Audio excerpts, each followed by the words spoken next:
చిత్తూరు జిల్లా పలమనేరు సమీపంలోని Kinder care దివ్యాంగుల ట్రస్ట్ పాఠశాల వాహనం బెంగళూరు చెన్నై జాతీయ రహదారిపై రోడ్డు ప్రమాదానికి గురైంది. బెంగళూరులో వైద్య పరీక్షలు ముగించుకుని తిరుగు ప్రయాణంలో గంగవరం మండలం పొన్నమాకులపల్లి వద్ద స్కూల్ వాహనాన్ని వెనుక నుండి లారీ ఢీకొట్టడంతో ప్రమాదానికి గురైంది.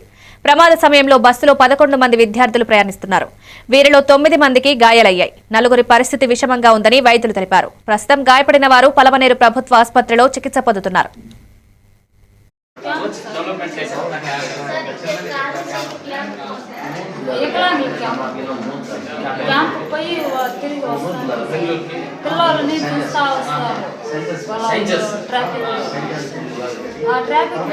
మామూలుగా 15 రోజులకు ఒకసారి నెలకు ఒకసారి వీళ్ళు క్యాంప్ పోతూ ఉంటారు.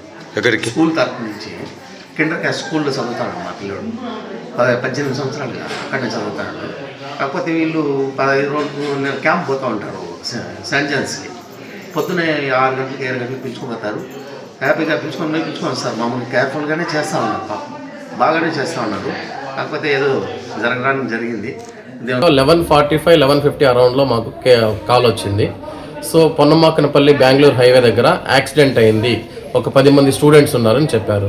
ఇమీడియట్గా మేము ఫాస్ట్గా వెంటనే మూవ్ అయిపోయి మళ్ళీ అతనికి వాళ్ళకి కాల్ చేసినాము. వాళ్ళకి కాల్ చేస్తే వాళ్ళు మన పల్లెనేరులో ఎలినా స్కూల్ దగ్గర ఉన్న కిండర్ కేర్ స్కూల్ బస్సు అని చెప్పారు. సో ఎక్కువ మంది ఉంటారు కదా అనేసి మేము అలర్ట్ అయ్యి మిగిలిన 2 అంబులెన్స్లు కూడా అలర్ట్ చేశాం. మేము వెళ్ళేసరికి కిండర్ కేర్ స్కూల్ బస్సు వెనకాల లారీ ట్యాంకర్ కొట్టిన తర్వాత మేము ఎమర్జెన్సీకి వెళ్ళి మా బండిలో సాధ్యమైనంత 7-8 మందిని తీసుకొచ్చి హాస్పిటల్లో చేసాం. Tanker lorry